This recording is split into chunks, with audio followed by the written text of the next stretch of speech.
Bueno, pues bienvenidas y bienvenidos a al primer episodio de Datos Netos. Estoy muy emocionado porque tenemos una gran invitada el día de hoy para empezar con este podcast. Entonces tenemos a Ana Thaís. Bienvenida. Gracias por tu tiempo y por aceptar la invitación para participar en este bello programa. A ti, Omar, muchas gracias. Estoy muy emocionada. El proyecto suena súper padre y me siento súper feliz de que me hayas considerado la persona óptima para tu primer capítulo.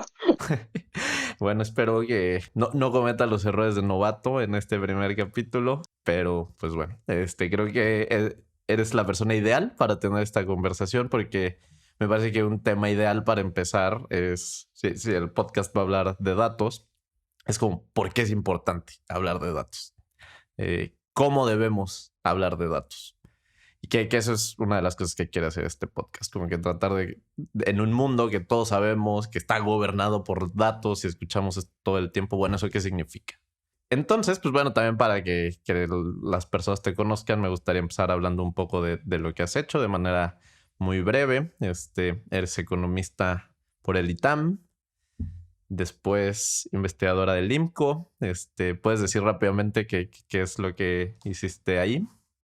Sí, en el IMCO, pues para los que no saben, es una organización de la sociedad civil, es una organización mexicana y pues básicamente se autodefine más o menos como un think tank mexicano dedicado a tocar temas de política pública con base en evidencia y en datos, ¿no? Entonces, básicamente es un centro de investigación dedicado a hacer análisis muy serio con base en evidencia y con rigor técnico para no solo, no quiero decir criticar, pero sí un poco criticar las políticas públicas de cualquier gobierno y con base en eso proponer soluciones, ¿no? Y soluciones igual con base en datos y con base en evidencia que pues permitan que tengamos una mejor sociedad. Eso es lo que hace el INCO. Y luego, después de este trabajo tan interesante y de hacer estudios que de hecho alcanzaron pues un buen alcance a nivel redes sociales y a nivel noticias, te diste un giro un poco drástico y ahora eres parte de OP Analytics. ¿Nos puedes contar ahora qué haces ahí? Sí, me fui a OPI Analytics. OPI tenía, quiero más o menos contar un poco la relación porque sí puede parecer medio esquizofrénico. OPI, como el nombre lo dice, nos dedicamos a hacer data analytics, nos dedicamos a hacer soluciones de negocio con base en machine learning. Y todo esto suena súper guau y así, pero creo que suena muy saltón decir, bueno, esta mujer estaba en política pública, después fue a la industria privada a hacer machine learning. Pero la verdad es que OPI ha tenido como una estrecha relación con el IMCO y nace de tener un corazoncito público y de querer mejorar como el espacio público a través de datos, ¿no? Y pues fue una gran oportunidad que me surgió. En el IMCO ya me sentía pues un poco apretada en términos de crecimiento, pues decidí tomar pues el reto y creo que ha sido una de las mejores decisiones. La verdad es que estoy muy feliz en OPI. ¿Puedes decir un poco más de cuál es tu labor ahí? Sí, en OPI entré como Project Manager. Básicamente me dedico a que los objetivos de los proyectos se cumplan. Después, como que ahorita estoy ahí a la mitad entre un rol y otro rol. Me metí mucho a la parte técnica. Normalmente un Project Manager tradicional no se mete tanto a los datos y no se mete tanto a ver qué está haciendo el equipo técnico. Por el equipo técnico me refiero a científicos de datos y a ingenieros que son básicamente la fuerza motora de OPI quien construye la solución, ¿no? Yo ahorita estoy trabajando entre la parte técnica y entre la parte de negocio, entonces un poco mi rol ahorita es justamente balancear esas dos partes, tanto la parte de negocio y tanto la parte técnica. Muy bien, muy bien. Pues bueno, dada la introducción, ahora me gustaría que empecemos a la carnita de este asunto. ¿Para qué analizar datos? Para dar un poco de introducción, pues básicamente, como mencioné antes, hoy en día esta palabra está muy de moda, pero ¿tú crees que simplemente uno, no sé, como que mete los datos a una bola mágica y es como, dime qué hay que hacer y sale? Pues la verdad es que no, ¿no? Entonces, normalmente lo que intentamos hacer con los datos, las personas que nos dedicamos a eso, es influenciar una decisión.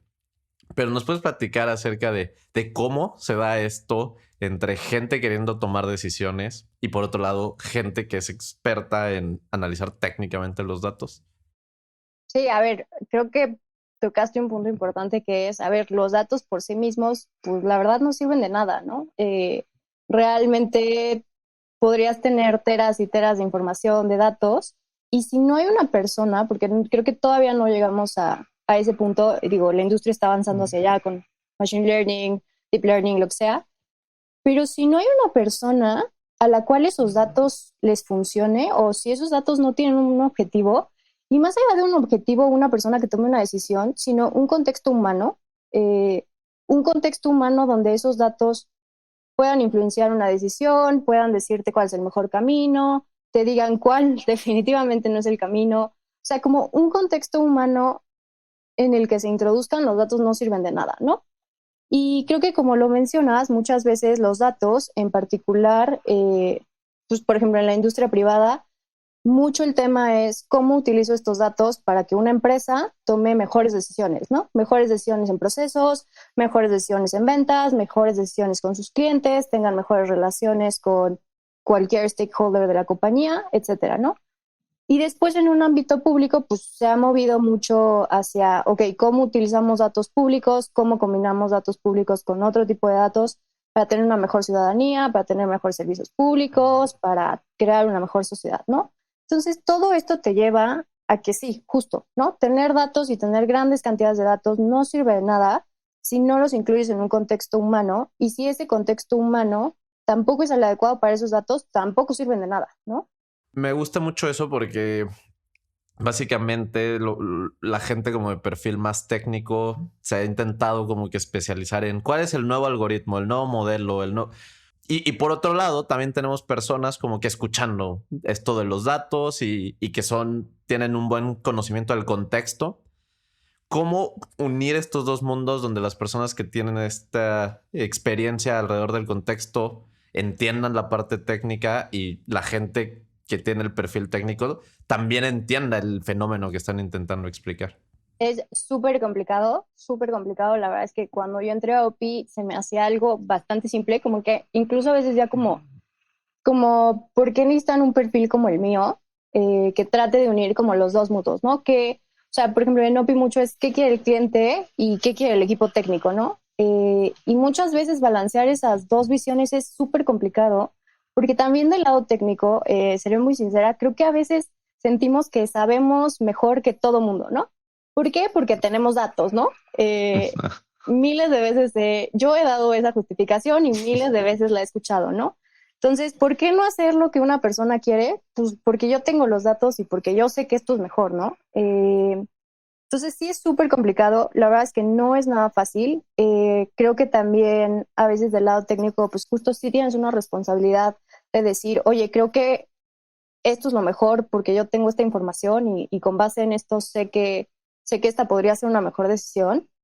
Pero al final del día creo que sí, por ejemplo, en la industria privada, pues sí estás muy atado a lo que pues te pidieron y a lo que te pagaron, ¿no? Porque un poco te pagan para solucionar problemas muy específicos, que pues a lo mejor tu equipo técnico encuentra la solución para N mil problemas, pero si no le das al clavo con lo que te pidió, la otra persona pues no sirve de nada, ¿no? Eh, y deja tú de eso, o sea, puedes tener un gran equipo que llegue a una solución técnica muy compleja y que de verdad cambie cómo vaya a operar la compañía, pero si tú no tienes una forma de transmitir el valor de esos datos, de transmitir ese valor de esa información, de cómo eso le va a cambiar la vida a cierta persona, a cierto proceso, a cierto cliente, a cierto partner, lo que sea, no sirve de nada, ¿no? No vas a lograr cambio a través de esos datos porque no lograste comunicar el valor de esos datos, ¿no? Entonces, no solo es, ok, ¿para qué queremos estos datos? ¿Qué estamos resolviendo con estos datos? Y creo que eso es válido para cualquier contexto, ¿no? No solo para la industria privada. Es como, ok, tienes estos datos, ¿para qué dan estos datos, no? Porque luego quieres hacer magia con tres datos o tres variables y a veces no dan, ¿no? Entonces, ¿para qué dan estos datos? ¿Cuál es lo que estoy solucionando? Y el resultado, ¿cómo lo comunico y cómo lo introduzco en un contexto humano que la otra parte me lo compre? Yo hace tiempo trabajé en un banco y me acuerdo mucho estas anécdotas donde venía pues una persona importante, digamos, adentro del banco y que se ponían creativas y decían como, a mi hijo le apareció una oferta de, no sé, de seguro de, no sé, gastos médicos. Pero ¿por qué le está apareciendo si yo ya lo tengo, lo estamos haciendo mal? Entonces lo que deberíamos hacer en realidad es hacer A, B, C y un plan súper elaborado, totalmente basado en una anécdota de una persona. Entonces, ¿cómo conciliar que eh, en México la cultura, digamos que de tomar decisiones basadas en datos está en formación, todavía se está desarrollando. Entonces, ¿cómo conciliar que personas que históricamente están pues acostumbradas a decidir basadas en la intuición y basadas en estas corazonadas, que a veces son personas muy visionarias y que a veces tienen esas ideas que también a veces, o sea, los datos no tienen imaginación. Entonces, creo que las personas tengan imaginación y se pongan creativas. Es bueno, pero ¿cómo decirle a estas personas, oye, pues antes de decidir cualquier cosa y de que inviertas millones de pesos o dólares, debes de frenarte y hacer un estudio basado en datos? Sí, y sí, o sea, nos ha pasado mil veces, ¿no? Así como te tardaste semanas y meses en un proyecto súper chingón y al final, no, es que eso no me dice mi intuición, ¿no? Y es como, o sea, sí, pero tu intuición, pues no tengo mayor medida de saber si está bien o está mal, ¿no? Lo que tengo es esto. Lo que dices también es muy cierto, ¿no? O sea, como que este tema de Data Analytics no es nuevo, ¿no? O sea, no es algo que tenga 2 años que se puso de moda o no es, ya sabes, o sea, pues las estructuras de información y cómo estructurar y almacenar grandes cantidades de datos y cómo, pues viene desde los 90, o sea, la verdad es que no es algo nuevo. Y en nuestro país, como las cosas suelen llegar un poco más tarde, te sorprenderías, neta, la cantidad de empresas mexicanas que tú dirías como, estos seguro están así en punta en nivel de datos, seguro tienen así como el super machine learning atrás de ellos, seguro todas sus decisiones son tomadas en datos, o sea, tú pensarías que son empresas, pues como el significado, ¿no? Data driven, ¿no? Y no, o sea, la verdad es que muchas empresas en México están en pañales en términos de datos, ¿no? O sea, sus datos están almacenados en papel, ¿no? O en PDFs o en Exceles, ¿no? No hay estructuras de datos y es bien complicado explotar, explotar datos y descubrir nuevas opciones, ¿no? O sea, en cantidades de papeles y PDFs y información que está regada por todos lados, ¿no? Es muy complicado. Si partes de esto, de decir como, oye, pues una empresa tiene los datos regados por todos lados, de mil formas, no están estructurados, no están estandarizados, no están homologados. Ahora tú dime, ¿cómo crees que sea que un nivel de dirección pueda llegar a tomar decisiones basadas en datos? Pues no, por supuesto que no, ¿no? Porque no tienen el contexto total ni siquiera de los datos de su empresa, ¿no? Deja tú que pensemos, bueno, y métele datos del INEGI o métele datos de esta base de datos que podemos comprar o este proveedor, no, deja tú de eso, o sea, como ni siquiera pueden llegar a explotar los datos que ellos manejan porque no están ordenados, ¿no? Entonces, pues si no están ordenados tus datos, se dificulta un buen dar el salto hacia, bueno, entonces voy a tomar decisiones basadas en datos. Y pues sí, o sea, no están acostumbrados a tomar decisiones basadas en datos. Estamos muy acostumbrados a tomar decisiones con, pues mira, yo hice esto la otra vez y jaló padrísimo. Yo creo que el camino es por allá, ¿no? Eh, Ujú. y creo que, pues, o sea, la industria sí se ha movido hacia, bueno, veamos qué con los datos, ¿no? Y en particular, creo que en Estados Unidos ya desde hace unos años el currículum se ha movido de las universidades pues, a incluir cada vez más pues estas habilidades y herramientas de análisis de datos, ¿no? Incluso carreras de ciencias de datos ya desde la licenciatura, como que antes era más normal verlo a nivel maestría, ahora ya desde la licenciatura, ¿no? ¿Por qué? Pues porque están detectando que pues por ahí va la cosa y que necesitan preparar a la gente para tomar decisiones con base en datos y no solo para tomar decisiones, sino para que tú seas la persona que ofrezca esos datos y que tenga el contexto necesario para que esos datos hagan sentido. Dicho eso, creo que en muchas empresas es la gente joven y como el middle management, o sea, empresas obviamente no dedicadas a esto, pero empresas grandes, empresas pues, ya que tienen Sí, corporaciones, ¿no? acciones enormes, las que apenas están volteando a ver este tema, y es la gente joven en gran parte la que pues está tratando de empujar este tema porque es la gente mejor preparada para utilizar esas herramientas, ¿no? Tenemos una cultura más alrededor de los datos. Y no sé si eso en realidad también tiene que ver con este mayor acercamiento probablemente a la tecnología y que estamos acostumbrados a lidiar con algoritmos en todas las apps que usamos. Quisiera regresar un poco a un punto que mencioné anteriormente, que es las cosas, no hay bola mágica donde simplemente dices, están los datos, los meto en una licuadora y me dice, tienes que hacer A, tienes que hacer B. Normalmente, al menos esa es mi experiencia, el proceso es, tú tienes que partir con una hipótesis donde dices, yo creo que esto es así. Y vas contra los datos y la confrontas. Y los datos o te la confirman o te la desmienten. Y ¿qué es el método científico, no? Básicamente tienes una hipótesis, vas, haces el experimento, la testeas y listo. Pero entonces eso al final del día tiene una cierta subjetividad, porque hay un número infinito de hipótesis que yo puedo tener y yo empiezo teniendo una y esa es la que pruebo. Entonces, ¿cómo lidiamos con esa subjetividad? Y esto está un poco relacionado a la persona que es mejor en cuanto a la técnica, de todos modos necesita una hipótesis con la cual empiece. Entonces, en el día a día, ¿quién genera estas hipótesis y cómo podemos?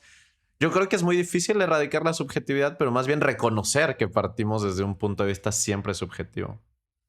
Sí, y creo que muchas veces, o sea, en los lugares donde he estado, el tema es como, bueno, pues hagamos transparente la metodología que utilizamos, ¿no? Porque creo que le ofreces al lector o a quien esté leyendo cualquier cosa que tú hayas hecho, le ofreces la oportunidad de sí saber qué preguntas sí hiciste, pero también qué preguntas no hiciste, ¿no? Y luego justo cae tenemos o sea, nuestros propios sesgos, nuestras propias formas de pensar ciertos problemas, y si le ofreces al lector la capacidad de saber qué preguntas no hiciste, entonces a lo mejor el lector puede tomar un poco de precaución sobre los resultados que estás dando, ¿no? Eh, ¿Quién genera las preguntas?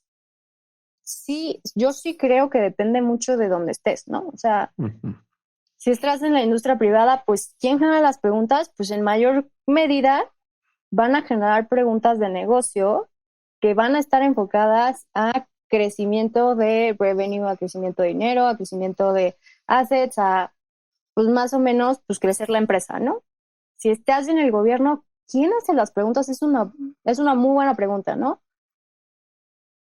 Estamos muy acostumbrados a pensar que quizás las preguntas van de arriba hacia abajo, ¿no? Entonces, las hace el mandatario a más alto nivel y van bajando, pero no sé si eso sea cierto. Ahorita que me lo estás diciendo, lo estoy procesando. Sí. No sé realmente si, por ejemplo, en nuestro sector público haya ese enfoque, y no quiero aquí hacer algo político, pero más en este gobierno, no sé si haya ese enfoque a, tengo una hipótesis, hay que probarla, ¿no? Como que no siento que las decisiones de los últimos 2 años hayan sido tomadas así, y ni siquiera de los 2 últimos años, ¿no? O sea, desde exenios antes, ¿no? Eh, Creo que a veces a personas como a ti, como a mí, nos causa mucho ruido esa toma de decisiones porque estamos tú y yo acostumbrados a basar casi todas nuestras decisiones en datos, ¿no? En datos, en información, de lo que nos podamos agarrar para saber si es una buena decisión o una mala decisión. Y la gente, no toda la gente funciona así, ¿no? Y no todas las compañías funcionan así, y el gobierno no funciona así, ¿no? Eh, pero bueno, si me regreso al tema y lo vemos un poco más en cajita y bueno, tú vas a hacer este proyecto, ¿quién toma las decisiones? Pues en la industria privada sí debe ser una mezcla entre pues, lo que quiere el cliente, pero lo que yo sé que chance le funciona mejor y vamos a probar con el equipo de científicos de datos y ingenieros, ¿no? Y como dices, es muy importante ser transparentes en esa metodología, ¿no? Porque tú estás preguntando cierta pregunta, pero ellos también deben saber las que no hiciste.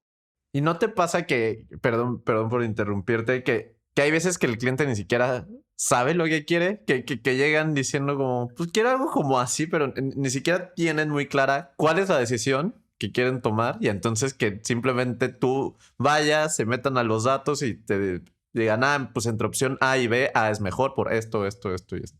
No, la verdad es que creo que de las peores decisiones que yo he tomado particularmente es irme como gorda en tobogán cuando alguien pide algo, ¿no? Y sin preguntar el para qué, ¿no? O sea, creo que OPI ha sido un gran lugar en enseñarme a preguntar, ok, pero ¿para qué, no? Oye, es que, ya sabes, si llegas y, oigan, es que quieren esto, A, B, C, D, F, ok, pero ¿para qué, no? Y entonces te quedas con cara de, pues, es una gran pregunta, ¿no? Y entonces como que mi jefe tiene esta teoría de los 5 para qué. Tú vas y le preguntas a alguien como, ok, pero ¿para qué quieres esto, no? Y entonces la persona te pregunta algo, bueno, te contesta algo, ¿no? Como, no, pues tal cosa, ¿no? Ok, pero ¿para qué? Entonces lo haces 5 veces el proceso y la quinta respuesta que te dé va a ser algo muy alejado de lo que te dijo inicialmente y probablemente más cercano a lo que realmente quiere, ¿no?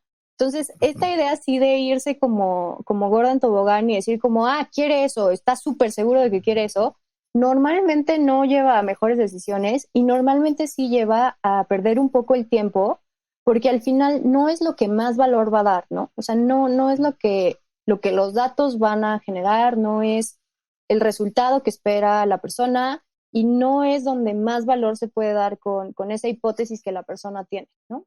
A mí algo que también me pasó mucho es que había veces que simplemente una persona quería impulsar una decisión y simplemente se iba a buscar los datos específicos que podían respaldar esa decisión, lo que en inglés se llama cherry picking, y que básicamente solo irte literal a elegir las cerezas que respaldan tu decisión.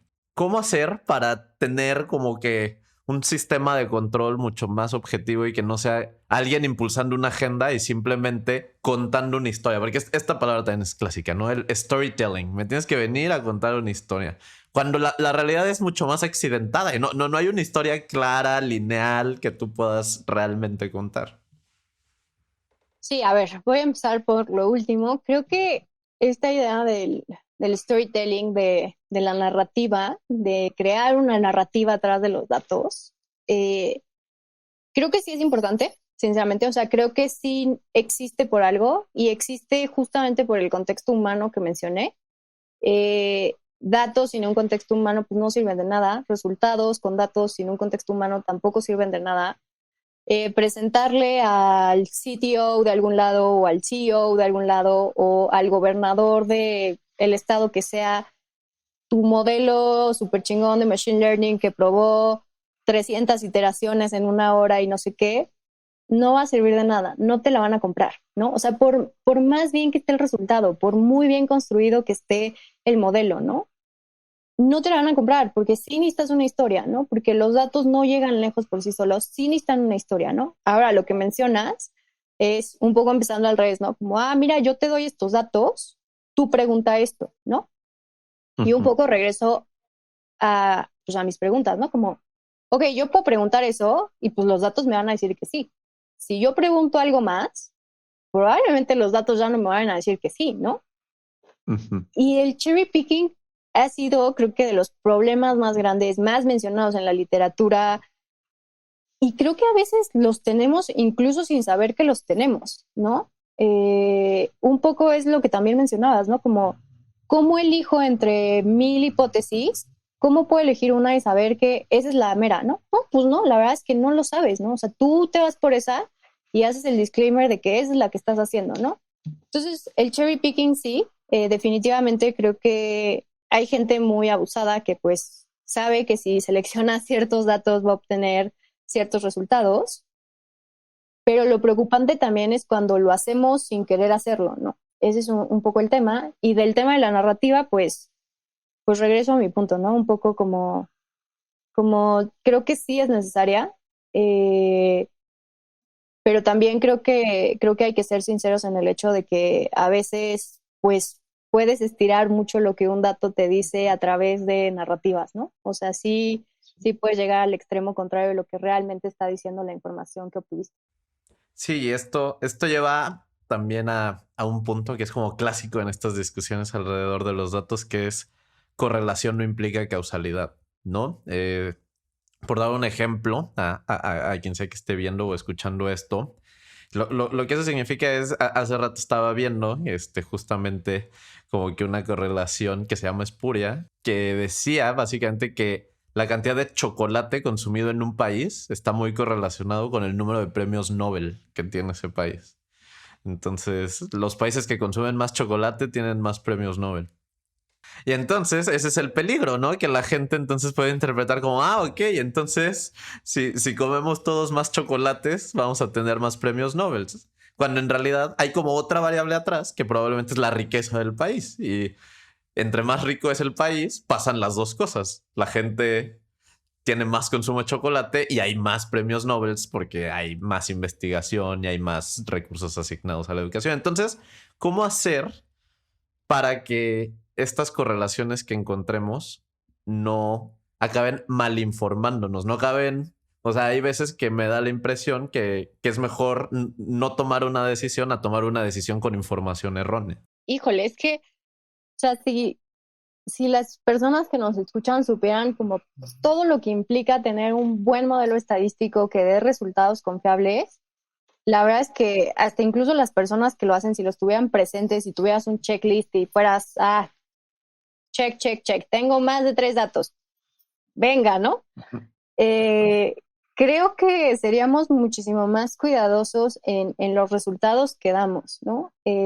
Incluso nos blindaríamos muchísimo más justo en la metodología, en transparentar la metodología. Oye, pues yo usé esta metadata, ahí te va, yo usé estas hipótesis, ahí te van. Creo que lo que mencionabas es el cherry picking, sí lo creo un poco más hacia la malintención muy consciente. Creo que lo que tú estás mencionando, creo que a veces es falta de atención un poco al detalle y es un poco falta de cuestionarte a ti mismo tus propios datos y tus propios resultados, ¿no? Yo he tenido, a veces me han llegado de verdad cada cosa, no voy a mencionar nombres, no voy a mencionar proyectos ni nada, pero de verdad datos que, o sea, ya sabes, movilidad en picada, así después de, o sea, recordemos que pues en pandemia obviamente la movilidad fue una métrica que empezó a ser pues bastante predominante en todos los análisis porque tenía un poder predictivo bastante acertado de lo que podía pasar, ¿no? Ventas, etcétera, ¿no? Reopenings de lugares, lo que sea, ¿no? Me llegó una gráfica donde, pues, donde más cayó la movilidad, por ejemplo, en México fue en marzo, ¿no? Marzo del año pasado fue donde se ve claramente que la movilidad llegó a su bajón histórico, ¿no? Pues me llegó una gráfica y la proyección era que en diciembre del año pasado iba a estar más abajo que en marzo, ¿no? No tenía sentido, ¿no? O sea, no tenía sentido que me llegara esa gráfica donde el nivel de movilidad de diciembre de 2020 era más abajo que el nivel de movilidad de marzo 2020 cuando todo el mundo estaba encerrado en sus casas, ¿no?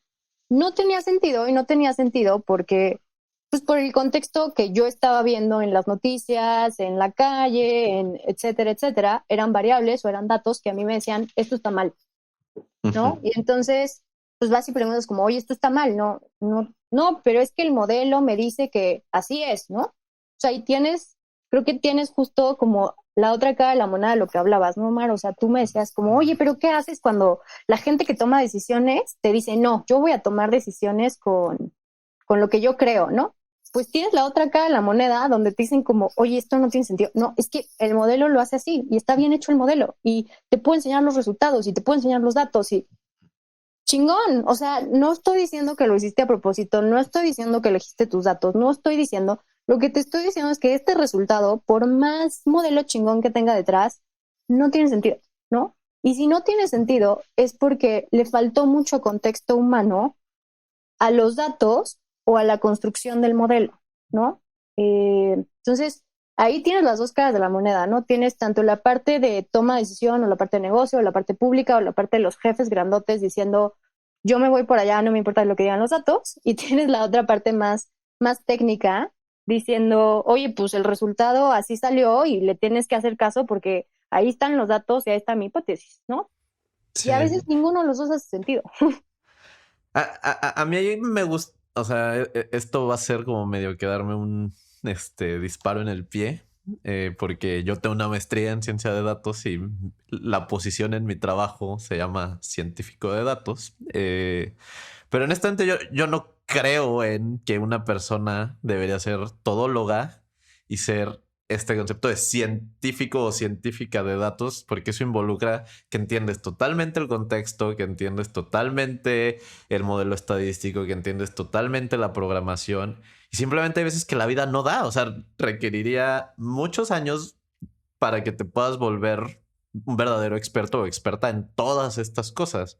Y creo que la manera más óptima de hacer esto es pues, tener un equipo multidisciplinario donde tengas a alguien que entienda muy bien el concepto, tengas a alguien que entienda muy bien la programación, que entienda muy bien la parte matemática y simplemente como que rebotarlo entre todas estas distintas perspectivas. Entonces, a mí me da la impresión que estas personas que son muy creativas y que siempre tienen ideas y que de una anécdota quieren desarrollar cosas, pues no es que sean, o sea, como que esa intuición, de hecho, es muy buena, pero sí es parte de este equipo, ¿no? O sea, donde esta persona pueda traer esta intuición, proponer y la gente que con otros perfiles diga, ok, vamos a ir a los datos y vamos a ver si eso que sugieres como que está respaldado.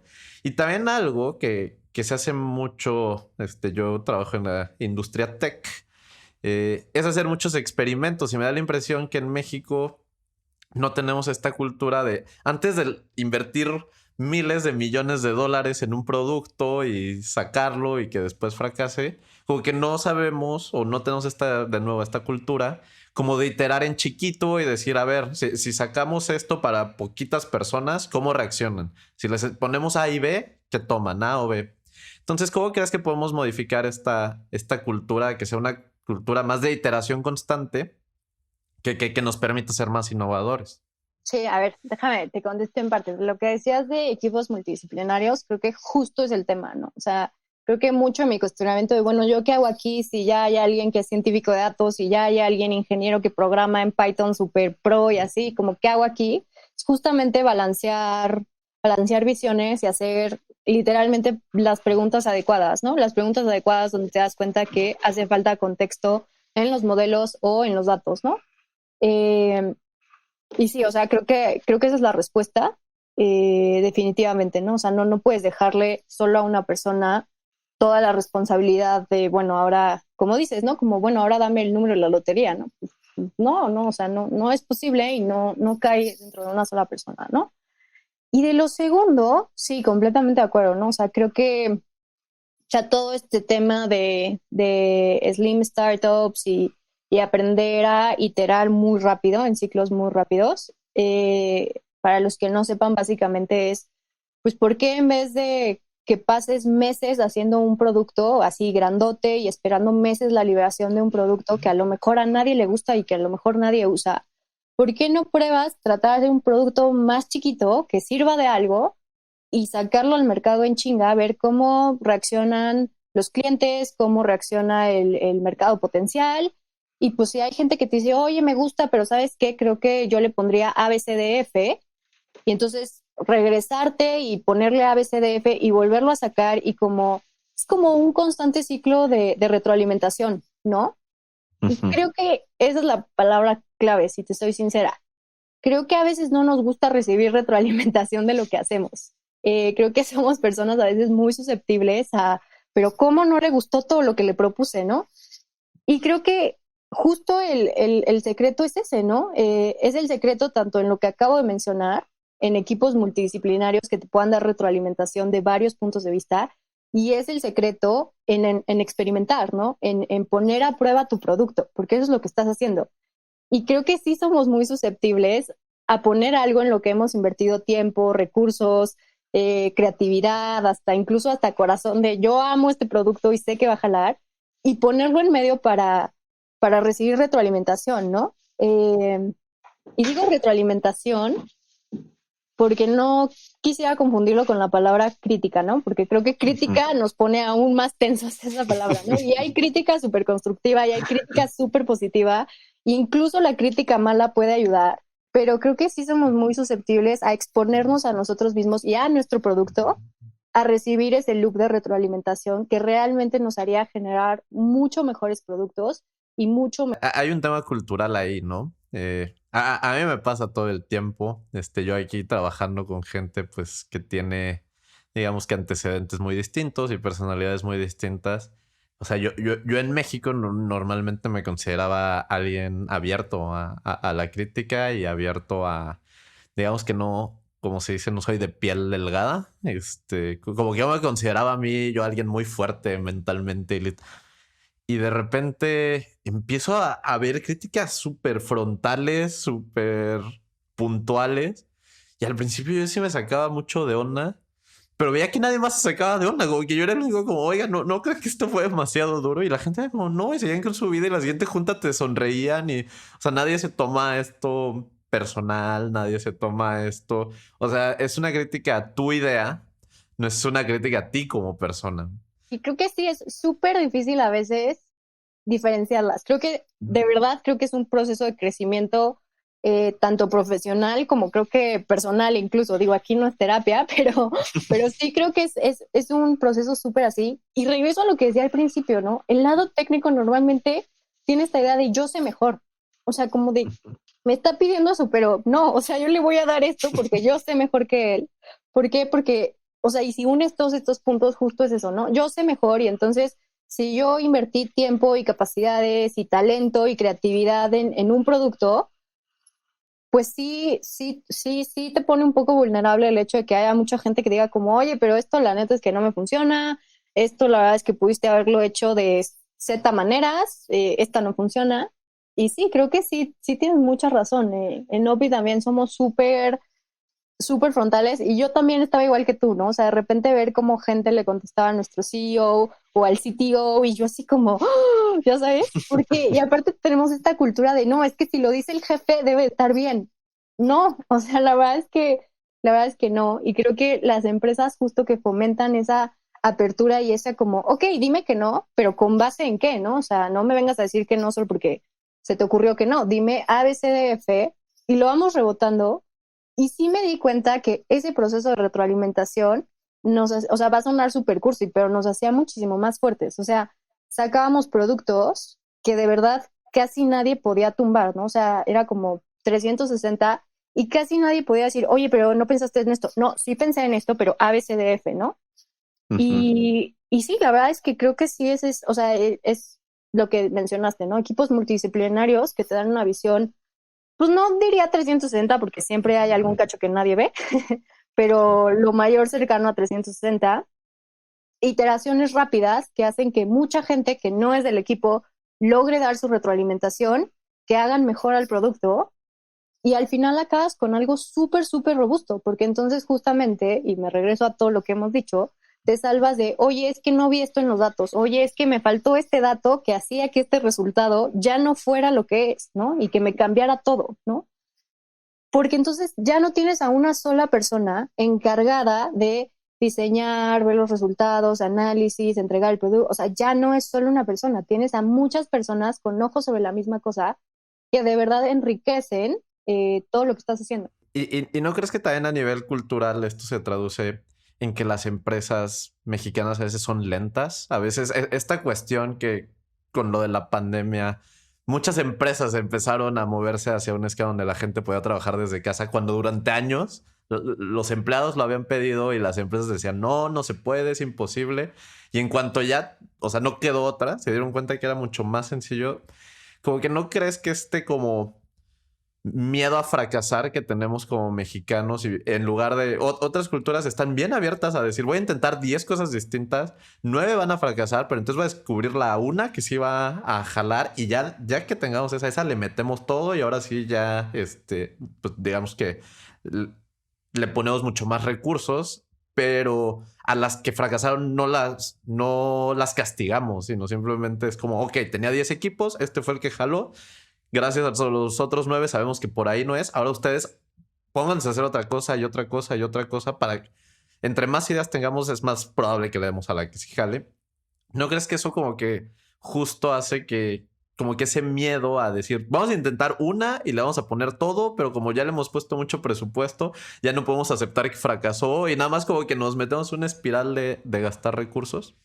No, no, y creo que es otra vez lo mismo, ¿no? O sea, tienes un miedo terrible a recibir retroalimentación porque tienes un miedo terrible a decir fracasé, ¿no? Por todo lo que eso implica en el contexto, ¿no? Y creo que justo es al revés, ¿no? Oye, fracasé, pero es porque estoy intentando algo, ¿no? O sea, si me hubiera quedado en mi zona de confort, pues la verdad es que pues, seguiría bien, pero así no es como la innovación surge, ¿no? Así no es como las empresas encuentran mejores procesos, así no es como las empresas encuentran pues mejores formas de hacer las cosas, literalmente, ¿no? Y creo que muchas veces el justo, ¿no? Esta idea de, oye, es que te tienes que rifar en este proyecto y tienes que sacarla del parque y así, creo que no es realista, ¿no? No es realista y crea un ambiente de trabajo donde tú no te das la oportunidad de fracasar. Y si tú no te das la oportunidad de fracasar, tampoco te das la oportunidad de sacarla del parque con algo que nadie nunca había pensado, ¿no? Eh, y pues eso lleva un buen de cosas, ¿no? O sea, ¿por qué crees que las empresas que llevan siglos operando en México no son data driven, ¿no? O sea, como que le empiezas a rascar y empiezas a encontrar razones por las cuales pues llevan operando 50 años, 60 años de la misma forma, porque hay un cierto miedo a pues aventarse y decir, bueno, aquí pues fracasé, ¿no? ¿Qué sigue, no? O sea, eh, sí, creo que sí es un mal terrible, pero con esto del home office también creo que le diste el clavo, ¿no? O sea, siempre diciendo como, güey, la gente cuando se vaya a home office va a ser menos productiva y, o sea, ¿cuántos estudios y cuántas notas de periódico, que bueno, espero que se hayan basado en estudios, pero no has visto que dicen, oye, somos más productivos, ¿no? Sí, o sea, creo que este miedo al fracaso y creo que este no tener un espacio seguro que te invite a innovar y que te invite literalmente a fracasar, creo que justamente sí es en detrimento de la innovación y es en detrimento justamente de lo que las personas pueden llegar a hacer nada más tratando nuevas cosas. Y me gustaría conectar esto con otro tema que quizás es un poco más polémico, que es, tú tienes experiencia en la industria privada, pero también has evaluado el trabajo de los gobiernos, como mencionaste en tu experiencia en el IMCO. Y a mí me da la impresión que la industria privada va mucho más adelante que la industria pública al respecto de esto. Tal vez porque los incentivos que tiene la industria privada es como quieren maximizar ganancias, es vamos a intentar distintas cosas para que le demos a la que sí jala. Y tal vez el gobierno tiene otro tipo de incentivos en el sentido de que no compite con nadie. Es el único gobierno y pues básicamente los únicos incentivos es que la gente siga votando por el mismo partido en cuestión. ¿Cómo le hacemos para que el gobierno tenga incentivos para decidir más basándose en datos y que pueda iterar más rápido? O sea, vemos hoy en día que los proyectos que estaban planeados y vendidos desde una campaña no han sido modificados a pesar de que una pandemia del tamaño de lo que hemos vivido se ha cruzado y que pues a mí me parecería muy natural una reasignación de recursos, pero el gobierno parece que es lento o que simplemente prioriza otras cosas y es como si esto ya dijimos que va porque va. O sea, si justo tienes empresas que les convendría muchísimo ser data driven y tienen los medios para ser data driven y no lo son, pues imagínate el gobierno, ¿no? Y es bastante triste porque justamente creo que el gobierno tiene la capacidad de acceder a una cantidad sin precedentes de datos, ¿no? Tienen, pues, hasta tu fecha de nacimiento, dónde naciste, ya sabes, o sea, tienen un chingo de información tuya y no tuya, de todos los ciudadanos que vivimos en este país, ¿no? Eh, Creo que nos hemos enfocado mucho, sobre todo a nivel federal, en las decisiones del gobierno federal. Creo que nos hemos enfocado mucho en eso. El sexenio pasado, pues ahí medio hizo el esfuerzo como de medio empezar a digitalizar algunas cosas. Tenía una estrategia por lo menos de digitalización. No tenía métricas muy claras contra cuáles medir los resultados, pero pues, por lo menos tenía ahí algunas páginas escritas. El portal de datos abiertos, que ya no existe, salió en el sexenio pasado. Pero también tenemos, creo que, ejemplos a nivel local que podrían medio decirnos hacia dónde va la cosa, ¿no? O sea, estoy pensando muy concretamente en el gobierno de la Ciudad de México. Digo, esto no es una opinión política, creo que hay muchas cosas con las que no concuerdo, pero creo que sí, la Agencia de Innovación Digital pues sí ha hecho un esfuerzo por traer este tema de datos y de tecnología a la mesa, que pues en otros países llevan años teniendo gobiernos digitales. No sé, como que a veces veo tweets de, uy, no, renové mi, mi credencial del coche o ya sabes, a través de internet y wow, ¿no? Como de, qué padre que estés emocionado, pero, pero estamos años luz de realmente un gobierno digital, ¿no? Eh, y el tema, yo también, Omar, creo que es que no va a venir de ellos, ¿no? O sea, no nos vamos a levantar un día y que el gobierno diga, oye, ¿sabes qué? Se me ocurrió que neta voy a crear un data lake y voy a dejar todos los datos, bueno, con cierta seguridad y con las reglas que tenga que cumplir sobre transparencia y lo que sea, pero te voy a dejar todos los datos disponibles. O sea, eso creo que no, la verdad es que no va a pasar. Mucho el trabajo de sociedad civil, pues en el que yo estuve involucrada y esfuerzos que siguen y continúan, va enfocado a eso, ¿no? A hacer presión ciudadana, a hacer presión con base en evidencia sobre los requerimientos de datos que tenemos, ¿no? Porque al final no son datos del gobierno, ¿no? Es como la gente como, no, pues es que el dinero del gobierno, no, discúlpenme, el gobierno no tiene dinero, es nuestro dinero, ¿no? Y es lo mismo con los datos, no, discúlpame, no son datos del gobierno, son nuestros datos, ¿no? Ujú. Creo que estamos lejos de tener una cultura donde todos los mexicanos piensen eso, donde cualquier mexicano diga, oye, pues si son datos que estás generando con lana que yo pago, ¿no? Y tienes una obligación de decirme, pues, en qué estás gastando mi lana, en qué va este proyecto que dijiste que pues iba a ser súper el mejor proyecto de la vida y nada más yo no veo claro. Y también ahí va el tema cultural, ¿no? No tenemos la cultura como para pedirle cuentas a alguien más, ¿no? Ujú. No la tenemos, ¿no? Entonces es un ciclo ahí medio extraño porque no va a venir del gobierno. Creo que ha habido esfuerzos, o sea, creo que sí ha habido esfuerzos de gobiernos, yo diría la mayoría de gobiernos locales. Tú te puedes meter por ejemplo, al gobierno municipal de Chihuahua y te quedarías impactado, dirías como, oye, ¿por qué esto no está gobierno federal, ya sabes? O sea, ha habido muchos intentos locales, creo que va avanzando, pero definitivamente no creo que el impulso total venga del gobierno.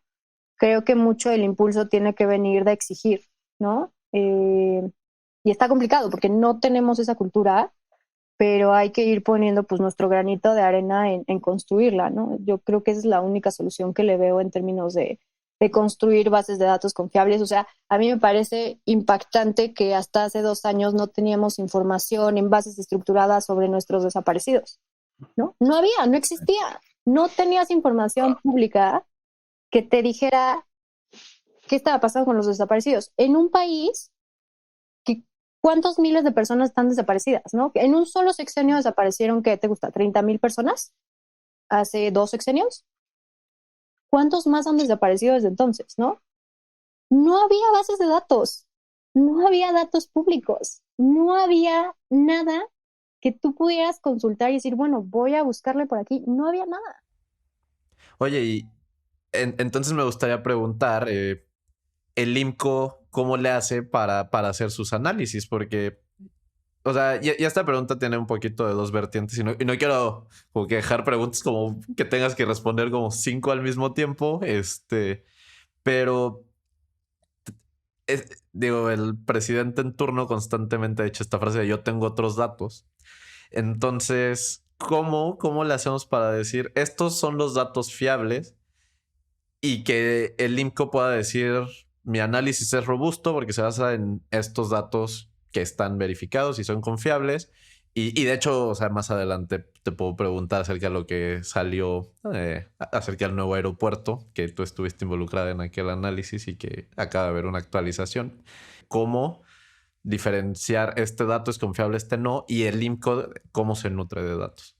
Como te mencionaba, hasta el sexenio pasado todavía medio había como una cierta plataforma que medio te podía llegar a dar un poco de datos, ¿no? Mucho de mi trabajo en el IMCO estuvo centrado en compras públicas y pues para los que no sepan hay una plataforma electrónica de compras públicas que pues básicamente te escupe la información en PDFs, lo cual no es la mejor forma de poder analizar y explorar datos. Y ahí ves que no está hecho por personas que estén conscientes de que esto hacia dónde va a ir, ¿no? De cómo va a alimentar otras cosas. Exacto, ¿no? O sea, si yo quiero hacer un análisis y tú me mandas un PDF que no puedo ni siquiera copy-pastear ni nada, pues obviamente vas a tener que gastar horas de pasar esa información que ya existe eh, a una forma estructurada que pueda ser consumida, ¿no? Ujú. Eh, la verdad es que cuando llegué a la industria privada me maravillé porque había datos por todos lados, ya sabes, y estaban medio estructurados y si no los podías medio estructurar rápido, ¿no? Pero había esto y el otro y entonces tienes esta fuente de datos y tienes la otra fuente de datos y entonces yo también pago por estos datos, ¿no? O sea, no solo tenían datos de ellos, sino que pagaban por tener más datos, ¿no? A mí eso me pareció increíble, o sea, yo viniendo de sociedad civil y de estar casi 4 años atrapada en el mundo público, a mí esto me parecía increíble, ¿no? Porque mucho del trabajo que hicimos fue básicamente picando piedra. Eh, y me regreso un poco al tema de la exigencia de los datos, ¿no? No son datos del gobierno, son datos de todos nosotros, ¿no? Y gracias a Dios, ya tiene unos años, pues pasaron esta ley de transparencia, eh, la cual pues te permite preguntarle al gobierno de una forma formal y una forma en la que el gobierno está obligado a contestarte, pues lo que tú quieras, básicamente, ¿no? Bueno, en cierta estructura y con ciertas cosas. Y entonces lo que hacíamos muchísimo era, obviamente no había información para ciertos análisis porque, pues, gobierno. Y entonces lo que hacíamos era mandar cantidades astronómicas de solicitudes de información, ¿no? Entonces, nada más quiero que mencionen la chamba de hacer solicitudes de información, pues tampoco, o sea, la plataforma pues está padre, pero tampoco es que digas, ah, puedo subir 40 solicitudes de información de golpe, ¿no? Tienen que tener cierta estructura y si quieres que te contesten como muy bien, pues las tienes que medio ir blindando un poco, ¿no? Y para esto el tiempo que te toma que las solicitudes de información sean contestadas, ¿no? Primero se la llevan a la persona, al funcionario o a la institución pública a la que les estés preguntando. Y si esa institución decide que no te quiere contestar, como muchas veces nos pasó, entonces pues le vas con papá INAI y le dices, oye, no me quieren contestar, ¿qué onda? Estos son datos públicos, oblígalos, ¿no? Y pues el INAI los obliga, ¿no? Y pues los obliga, pero eso ya te mete en otro periodo de tiempo, ¿no? Eh, mucha de nuestra información salía de hacer solicitudes de información y cuando llegaba la información, llegaba en PDFs, ¿no? Entonces, no solo era el tiempo que requería hacer las solicitudes de información, sino el tiempo que implicaba esperar que te llegara la respuesta, o sea, que te llegara el PDF, y después el trabajo que implicaba pasar ese PDF a una forma estructurada, homologada, estandarizada, que tú pudieras consumir, ¿no? O sea, donde tú pudieras decir, ah, este dato lo puedo enchufar con este dato y entonces ya tengo más o menos una línea de historia o información que me permite asegurar tal cosa, ¿no? Y sí, o sea, mucha la información del INCO sale hoy en día de esa forma porque justamente no tenemos otra forma de pues, accesar a datos pues, públicos y publicados, ¿no? Digo, el INEGI creo que ha hecho un gran esfuerzo pues, en crear APIs para enchufarse directamente a los datos del INEGI. Banjico tiene un API. O sea, hay varias cosas que se están haciendo. Pero la información que te da carnita para el análisis, pues esa sí está bastante guardada, ¿no? Y esa hay que pedirla a través pues, de tus derechos de transparencia y toma rato, toma un gran rato obtenerla y después de ese rato que te peleaste para obtenerla, toma mucho trabajo llegarla a poner en un estado en que la puedas consumir. Oye, y vale la pena, y con esto, o sea, yo tengo una opinión muy personal, pero me gustaría que tal vez nos des, o sea, la tuya, acerca de, pareciera que es un proceso súper largo, que todo toma muchísimo tiempo, esfuerzo de muchas personas, y al final del día el gobierno acaba decidiendo qué quiere hacer, tú des recomendaciones o no, ¿no? Entonces, ¿qué tanto crees que que todo este proceso pudo influenciar decisiones a nivel gobierno y qué tanto la gente está consciente de que estos análisis existen y que, o sea, a mí me da la impresión de que la tarea del INCO es poner esto sobre la mesa y que entonces los ciudadanos deberíamos de exigir de, oye, pues aquí hay alguien que está diciendo que esto lo puedes hacer mejor, ¿por qué no lo haces mejor? Sí, o sea, y creo que la importancia de literalmente exigirles que nos den información es hacer análisis con base en información pública y publicada, ¿no? Información gubernamental, ¿no? O sea, no, justo, no te vengo a dar yo mis datos, mi cherry picking, no te lo vengo a dar. Yo te estoy dando un análisis con base en tus propios datos, en lo que tú me estás diciendo. Entonces, si la información que yo tengo está mal en parte porque tú no tienes un control adecuado de la información y porque tú me diste la información mal, ¿no? Entonces, ahí el problema ya se vuelve 3 veces más grande, ¿no? Porque no solo es que no es, o sea, no solo es que no te quieran dar la información, es que cuando te la dan te dicen que está mal, pero ellos te la dieron. Entonces, como que, ok, entonces ni siquiera sabes qué información tienes, lo cual a mí sí me preocuparía muchísimo más, ¿no? Y un poco es lo que hace al final un poco el presidente pues todas las mañanas, ¿no? No es que yo tengo otros datos. ¿Cómo vas a tener otros datos si estos datos que yo te estoy diciendo salen de tu secretaría fulanita o salen de tu proyecto ABCDE, ¿no? O sea, ¿cómo vas a tener otros datos? O compárteme tus datos, ¿no? O sea, contrastemos datos. Entonces, y tú dime cuáles son los que debería de tomar, ¿no? Porque, pues entonces ya no entiendo por qué tú tienes unos datos del mismo tema y yo tengo otros, ¿no? Y ahí hay Y, un mayor problema, ¿no? o sea, pareciera que este es un criterio mucho más objetivo para evaluar a un gobierno, ¿no? O sea, porque ya no es que tanto yo apoyo a color A o color B, sino los datos sugieren que lo estás haciendo bien o no. Pero pareciera ser que como personas, ignoramos eso y nos acaba ganando el si yo apoyo a color A o color B. Entonces, ¿cómo generar esta cultura donde podamos ser más objetivos y decir, bueno, independientemente del color que yo apoye, vámonos a qué dicen los datos? Y que eso al final del día es algo de lo que me gustaría lograr con estas conversaciones, que la gente como que esté al tanto de que estas cosas existen y están ahí y dónde los pueden consultar. Sí, o sea, creo que justamente un poco, voy a decir blindar, pero sí, creo que muchos de los análisis que hicimos se blindaron en datos y en evidencia, justamente para poder salir y decir, esto no tiene que ver con que me caigas bien o me caigas mal, esto no tiene que ver con que tú seas verde, yo sea naranja, yo sea lo que sea, esto no tiene que ver con eso, tiene que ver con que estás usando recursos de todos los mexicanos, estás usando recursos que a la gente le cuesta mucho ganar y los estás usando mal, ¿no? O sea, y no los estás usando para darle una mejor vida a las personas. Los estás usando para quién sabe qué, ¿no? Y pues eso no nos parece, ¿no? Y eso es lo que te da los datos un poco, ¿no? O sea, te da ese apartidismo que es muy necesario porque tú quieres análisis de política pública serio y con rigor, que sea partidista, ¿no? Y porque que sea un análisis con rigor y basado en datos y en evidencia, justamente implica que es un análisis apartidista. O sea, justamente eso es lo que implica, ¿no? Y lo que implica es darte la oportunidad a ti de tomar mejores decisiones, ¿no? Darte la oportunidad de que trabajemos de la mano.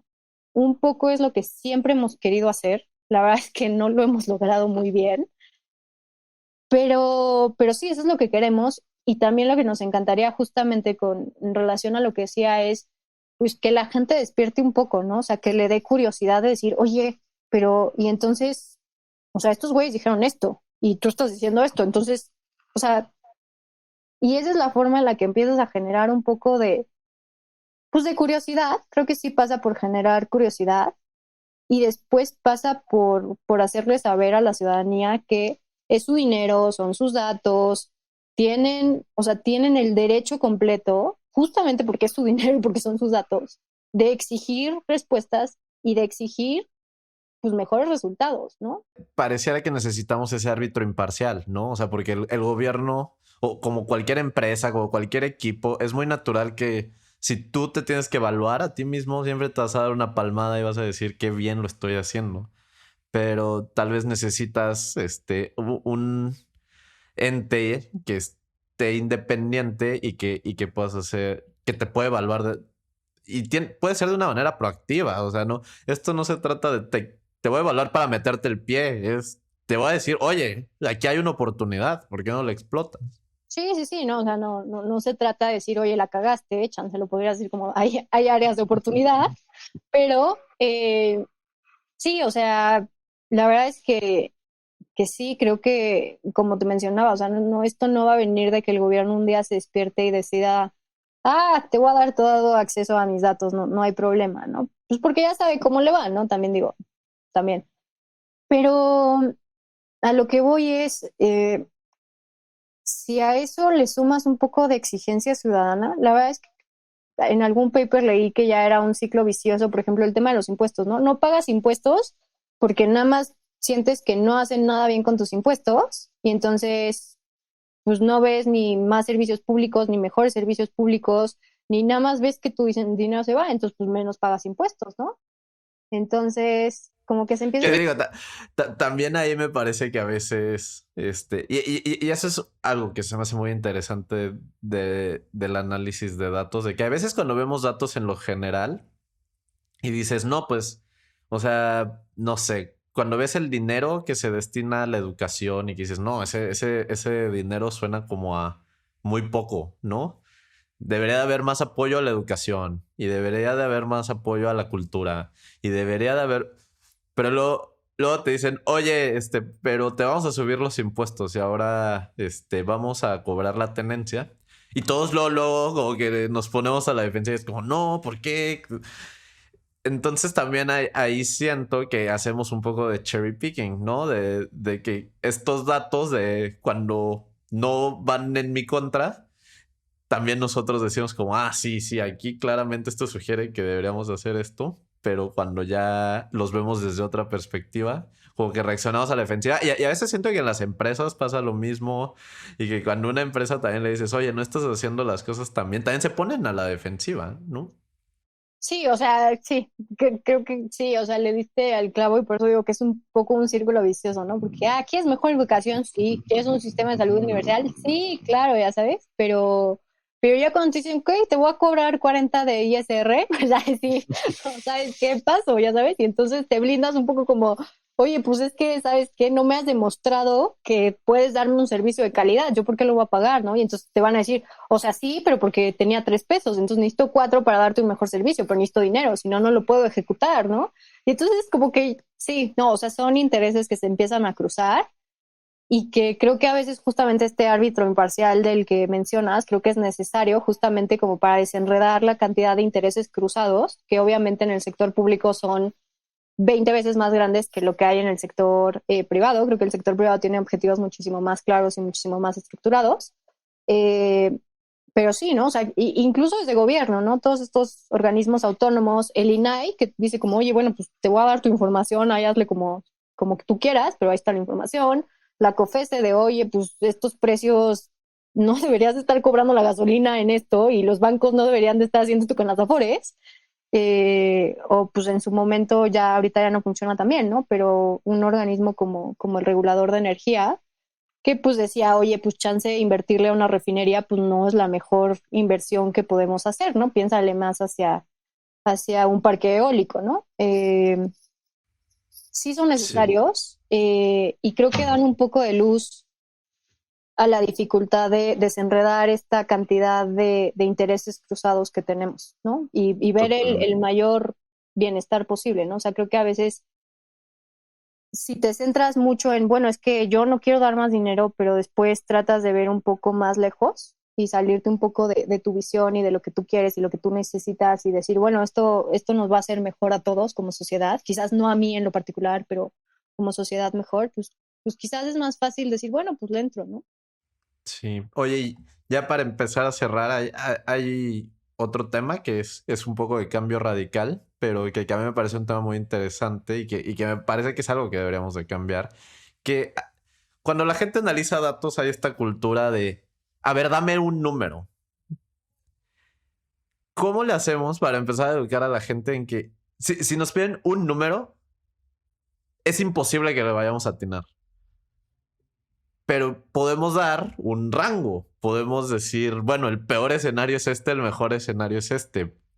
¿Cómo hacer entender que no hacemos magia, pues? Si no hacemos estimaciones y que las estimaciones tienen un cierto margen de error. No, no, y luego o sea, y yo lo he visto a veces, ¿no? Y dame un número aunque esté mal, pero dame un número, ¿no? Y es como, ¿de qué te va a servir un número mal? O sea, bueno, pues ahí yo me hago la idea. No, o sea, no, no te va a servir, ¿no? Creo que sí hay, y es donde, o sea, creo sinceramente, yo sí creo muy sinceramente, es donde entra el storytelling y donde entra la narrativa también un poco. O sea, creo que entra en el de, oye, yo hice A, B, C, D, F, y creo que pues sí nos da miedo un poco, miedo ser tan explícitos en decir, oye, pero me faltó, hice estas y salieron bien padres, pero me faltaron hacer otras 1200, ¿no? Porque creemos eso que a veces le va a restar credibilidad a nuestros resultados, ¿no? Ujú. Ahora, si partes de ahí y después quieres comunicarle a alguien, oye, fíjate que este número que quieres no es un número, sino es un intervalo o es un rango, o este número tiene cierta probabilidad de que sí salga, se empieza a complicar la comunicación, ¿no? Justamente partes de que los tomadores de decisiones hoy en día apenas están, pues yéndose un poco hacia, ok, tomemos esta decisión con base en datos. Creo que si haces el brinco cuántico de decir, deja tú que lo tome su decisión con base en datos, o sea, decirle como, oye, pero es que este dato tiene una cierta probabilidad con base en si haces A, B, C, D, F o si en, o sea, no, pues la gente se espanta, creo que un poco también es eso, ¿no? O sea, la gente a veces se espanta de, pues de que te suelten ahí todo el rollo técnico y no entender bien si el número está bien o está mal, ¿no? ¿Por qué me estás diciendo que el número puede estar bien o puede estar mal? Está bien o está mal, ¿no? Como tenemos, creo que los seres humanos, esta dicotomía de está bien o está mal, ¿no? O sea, no me des algo en medio. Y muchas veces creo que la ciencia de datos sí entra en esa forma artesanal de, pues ni A ni es B, ¿no? O sea, te doy un rango y este rango tiene cierta probabilidad de estar bien, ¿no? Justo por eso, ¿no? Porque pues yo aquí no soy horóscopo y no vengo a darte tu galletita de la suerte y a decirte que todo va a estar bien, ¿no? O sea, no es mi chamba, ¿no? Y no sería correcto que esa fuera mi chamba.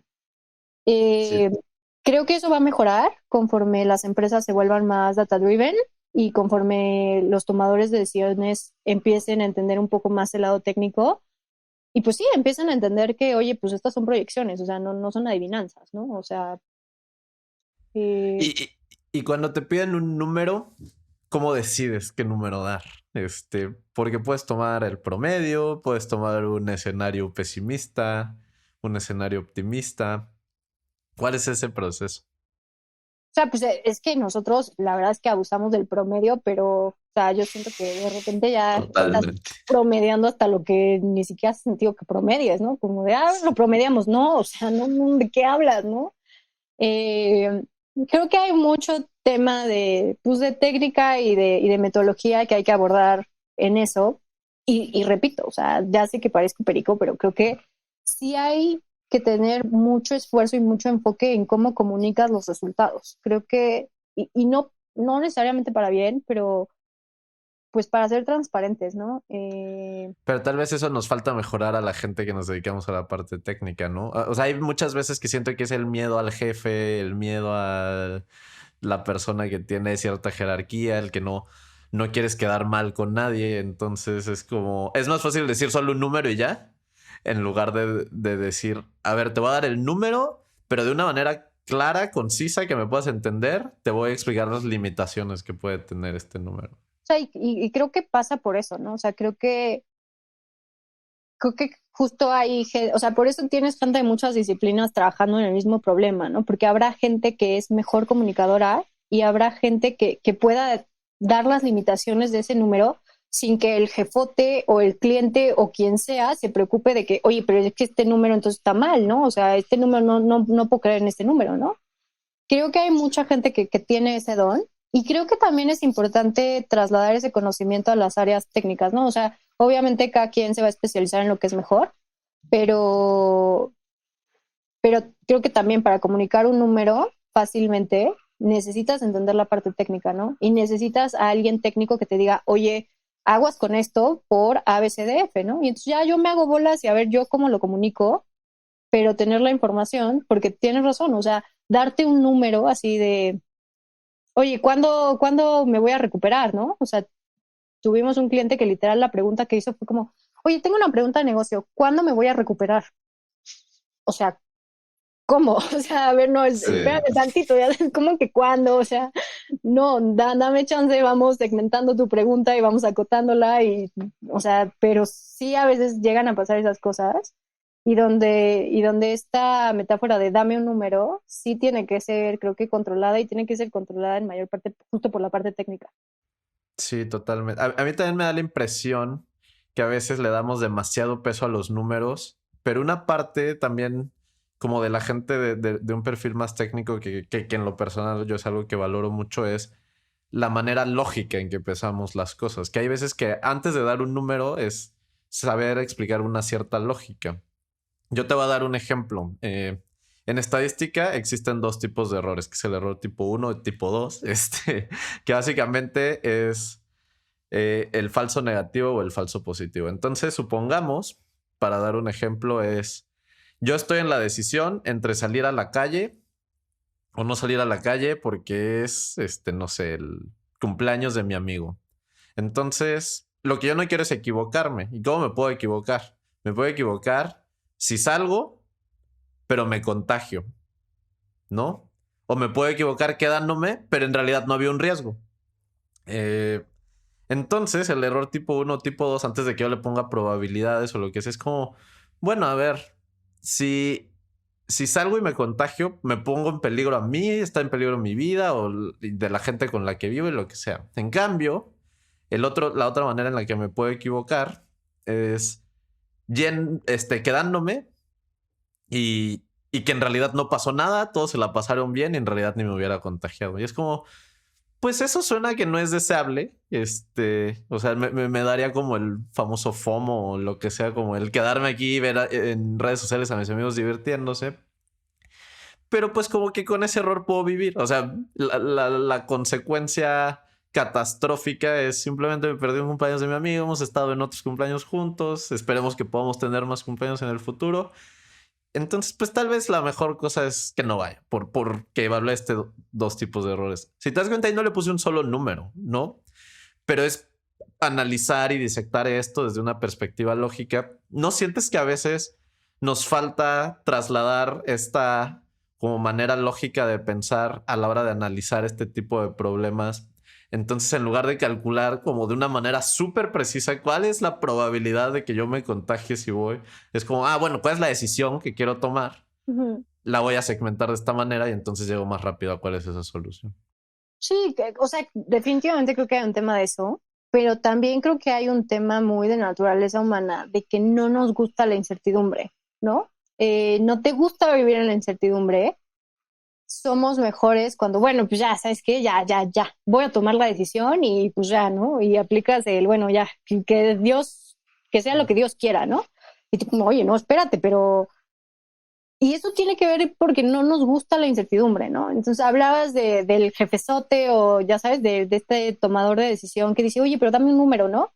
¿Por qué quiere un número, aunque esté mal el número? Pues porque para él es muchísimo más fácil tomar una decisión bajo un contexto donde solo hay un número, ¿no?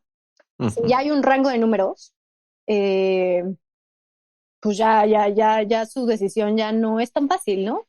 Ya hay N escenarios que se le abrieron o que tú le abriste, muchas gracias, donde tiene que pensar en todos estos escenarios, toda esta lógica que tú estás comentando, ¿no? Y no suena tan divertido, o sea, la verdad es que no suena tan divertido, suena a un montón de chamba y suena a que si haces bien la chamba, vas a tener que tomar una decisión sobre la incertidumbre. Y no nos gusta tomar decisiones sobre la incertidumbre porque no tienes forma de decir, pues va a salir bien o va a salir mal, ¿no? E incluso tienes en el pensamiento atrás uy, hubiera tomado la otra decisión, ya fracasé, ¿no? Y entonces ya todo, vuelve a regresar a todo lo que hemos platicado. Creo que un poco ese es el tema. A veces no nos gusta la incertidumbre y no queremos hacer ese proceso que tú mencionaste, porque no creo que sea un tema de que no lo sabemos hacer. Yo creo que todo mundo lo sabe hacer. Yo creo que todo mundo en ciertos momentos lo ha tenido que hacer. Yo creo que es más bien que no nos gusta y nos sentimos muy incómodos haciendo esos procesos.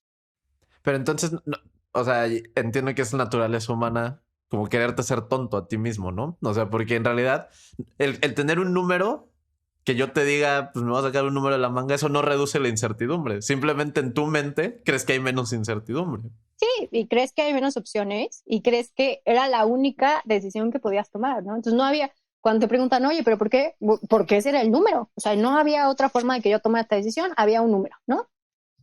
Si tienes Pues 25 números, pues ya a lo mejor sí hay algo donde tú no pensaste lógicamente bien algo, salió mal por algo, algo no viste, algo no escuchaste, algo, o sea, como que ya empieza a tomar más decisión y más relevancia tu misma opción, o sea, tu toma de decisión, porque había muchas opciones, pero al final creo que es algo que nos hace seres humanos, ¿no? O sea, creo que tratas de reducir incertidumbre matando opciones. Y creo que hemos llegado al límite de decir solo quiero una. Y a sí, veces no es totalmente. posible, ¿no? Sí, pues sí. Oye, y ya, para cerrar, ¿cuál crees que es el futuro del análisis de datos? Hacia dónde vamos? Porque también hay una inquietud de la gente de compartir datos. Como que hace 10 años, como que a nadie le importaba esto de les voy a dar mis datos. A nadie se preguntaba esas cosas. Y la verdad es que las empresas tienen un montón de datos de nosotros desde hace muchísimos años. No es una cuestión nueva, pero simplemente ahora estamos más conscientes, ¿no? De las empresas saben cosas de mí. De hecho, el capítulo 2 de este podcast se trata del algoritmo, el famoso algoritmo, ¿no? Que hay detrás de las redes sociales.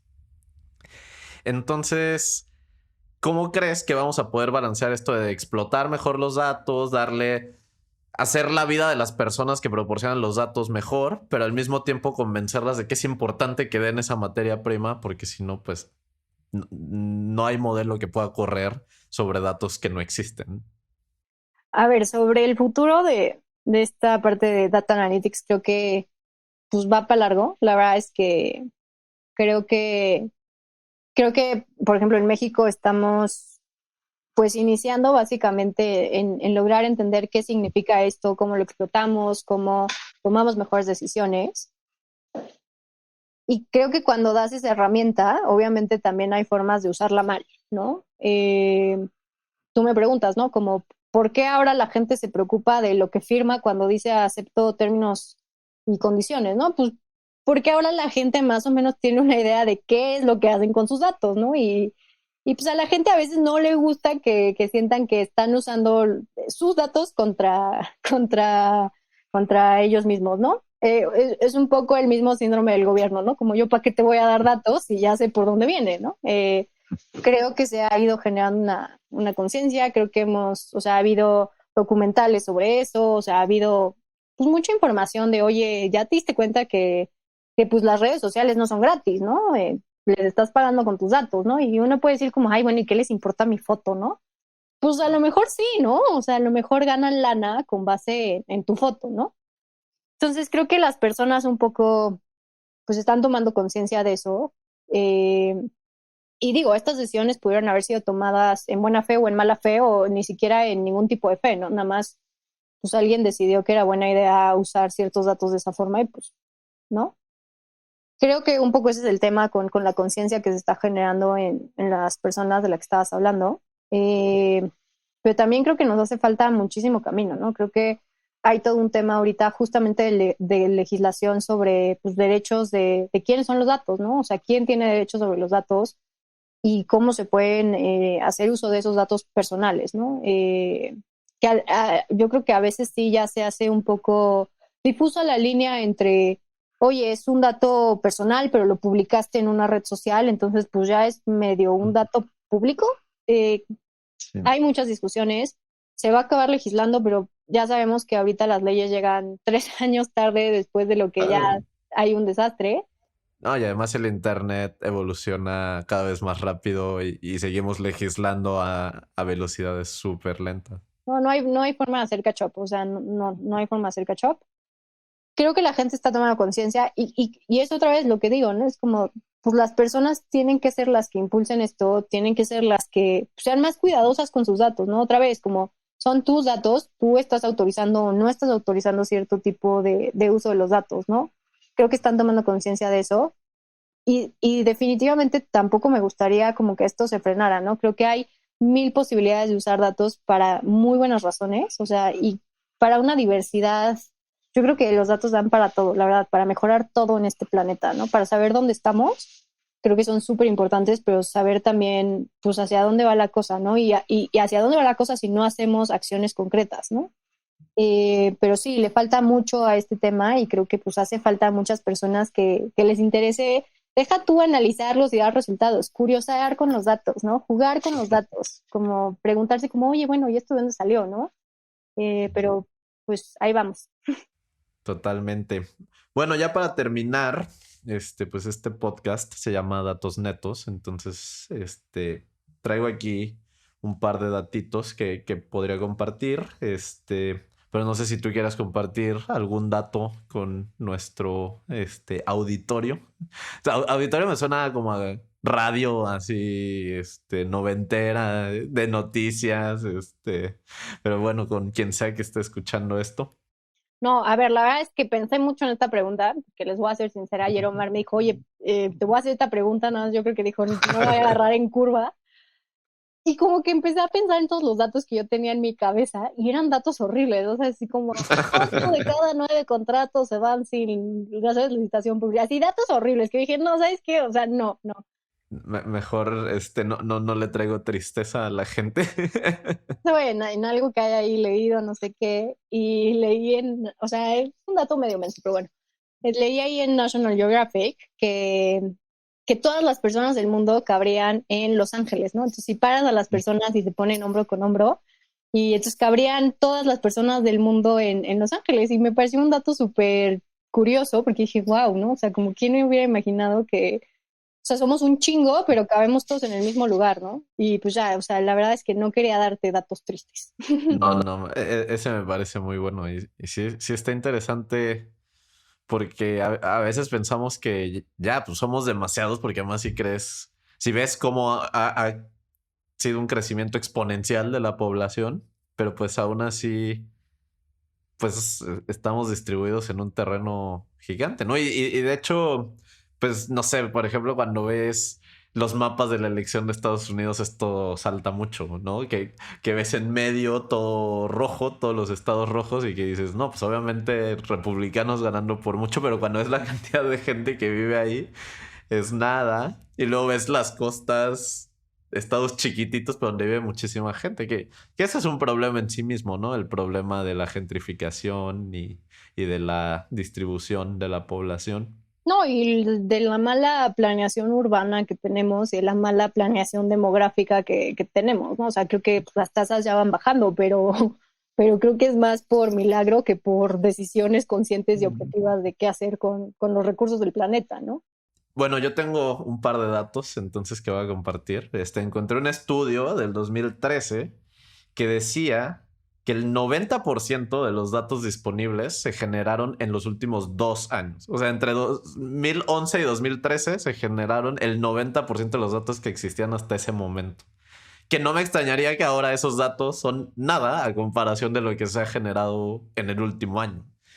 O sea, la cantidad de datos que estamos generando igual está creciendo exponencialmente porque ahora estamos midiendo todo, ¿no? Empezamos a tener una obsesión con vamos a medir absolutamente todo lo que se pueda, pero eso me lleva al dato 2, que otro estudio calculó que solo se analizan el 0.5% de los datos disponibles. Entonces, tampoco se trata de generar datos por generar datos y acabamos analizando nada, ¿no? Entonces, O sea, es justo lo que decía, ¿no? Como de qué te sirve tener esa cantidad de datos, no te sirve de nada. O sea, sin un contexto humano y sin alguien que diga, ah, tengo la respuesta. y sin un para qué, ¿no? O sea, ¿qué pregunta me quiero hacer con estos datos? Pero no sé, hay veces que siento que es como cuando guardas muchas cosas en tu casa porque dices, no sé si un día voy a utilizar esto, entonces nada, guardas una pila de cosas que obviamente nunca usas.